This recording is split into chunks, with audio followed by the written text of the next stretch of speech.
يا كريم يا عظيم يا غفور يا شكور يا ودود. سب سے بڑی خوشخبری،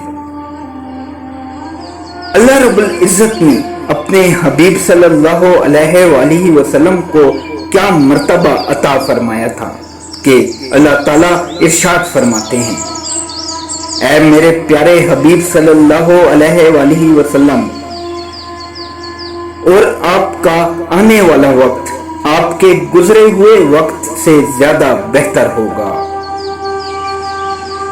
یہ اتنی بڑی خوشخبری ہے کہ اس سے بڑی خوشخبری کوئی نہیں ہو سکتی۔ دنیا میں بڑے لوگوں کو عروج ملتا ہے، لیکن عروج ملتے ہی ان کا زوال شروع ہو جاتا ہے، مگر نبی علیہ السلام کو یہ خوشخبری ملی کہ اے میرے پیارے حبیب صلی اللہ علیہ وآلہ وسلم، جو عروج آپ کو مل رہا ہے اس عروج کا زوال کبھی نہیں ہوگا۔ ہر آنے والا وقت آپ کی عزت کو، آپ کی شرف کو، مقام کو پہلے سے بلند تر کرتا چلا جائے گا۔